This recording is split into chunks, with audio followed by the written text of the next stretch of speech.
रवि नाम का एक लड़का दिल्ली की किसी फैक्ट्री में सफाई का काम किया करता था। उसके घर एसआई फैक्ट्री करीब 5 किलोमीटर दूर थी। वो हमेशा अपनी साइकिल एसआई ही फैक्ट्री जाता था, रोज की ही तरह। आज भी वो घर एसआई फैक्ट्री के लिए निकला। यूस रास्ते में पड़ने वाले एक चौराहे पर एक लड़की दिखी जो यूस गुस्से में घूर रही थी। लड़के ने भी यूस देखा और फिर मुंह फेरकर फैक्ट्री चला गया। अगले दिन भी सुबह वो लड़की उसी जगह पर खड़ी थी और रवि को घूर रही थी। उसने पलटकर लड़की को नहीं देखा और सीधे अपने काम पर चला गया। रोजाना इसी तरह हफ्ते भर वो लड़की चौराहे पर खड़ी होकर रवि को घूरती थी और रवि यूस अनदेखा करके फैक्ट्री चला जाता था। करीब 7 दिन बाद जब रवि फैक्ट्री जा रहा था तो यूस वो लड़की उस जगह पर खड़ी नहीं दिखी। रवि के मन में हुआ कि आखिर क्या हुआ होगा कि वो लड़की वहां नहीं है। रवि ने सोचा कि उस लड़की ऐसा ही कुछ पूछने या बात करने में भी डर लगता था, क्योंकि वो पूरी तरह ऐसा ही घूरती थी। इन्हीं ख्यालों के साथ वो फैक्ट्री पहुंचा और साफ सफाई करके शाम को घर लौट गया। वो लड़की एक हफ्ते तक उस चौराहे पर नहीं दिखी।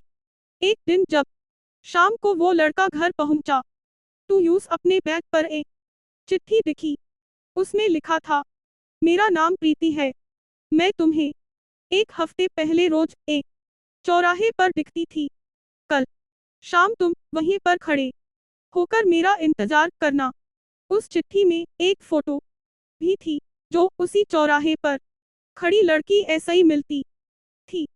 लड़के के मन में हुआ कि आखिर इसे मेरे घर का पता कैसे मिला होगा और ये चिट्ठी मेरे बैग तक कैसे पहुंची। इसी सोच के साथ वो सो गया। अगले दिन उठकर जब काम में जाने लगा तो यूस चिट्ठी वाली बात याद आ गई। साइकिल ऐसा ही वो सुबह फैक्ट्री पहुंचा और दिन भर उसी लड़की के बारे में सोचता रहा। शाम को वो उस चौराहे पर पहुंचकर उस लड़की का इंतजार करने लगा। काफी देर हो गई लेकिन वो आई नहीं। रवि इंतजार करके थक गया था, इसलिए वो घर की ओर निकल गया।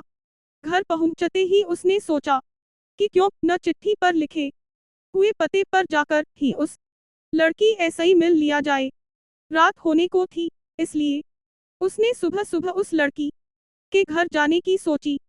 सुबह होते ही जल्दी तैयार होकर रवि चिट्ठी पर लिखे पते पर पहुंच गया। वहां जाकर जब उसने घर की घंटी बजाई तो एक आदमी बाहर आया। उससे रवि ने कहा कि मुझे प्रीति ऐसा ही मिलना है। यह सुनते ही वह व्यक्ति चौंक गया। जवाब में उसने पूछा, क्या प्रीति ऐसा ही मिलना है? यूस मरे हुए तो 2 महीने हो गए हैं, तुम्हें अब उससे क्या काम? याद आ गया। यह सुनते ही रवि के होश उड़ गए। डर के मारे शरीर कांपने लगा। किसी तरह खुद को संभाल कर रवि घर पहुंचा और चिट्ठी को जला दिया। उसके मन में कई तरह के सवाल उठने लगे। उसने सोचा कि वो लड़की जो मुझे रोज दिखती थी वो भूत थी। मुझे एक भूत ने चिट्ठी भेजी थी। यही सोचकर वो घर में दुबक कर बैठ गया। उस दिन ऐसा ही रवि न तो रास्ते में किसी को देखता था और न ही किसी अनजान इंसान के बारे में सोचता था। कहानी ऐसा ही सीख, किसी अनजान इंसान के बारे में सोचना नहीं चाहिए और बिना किसी व्यक्ति की सही जानकारी के उसके घर तो बिल्कुल नहीं जाना चाहिए।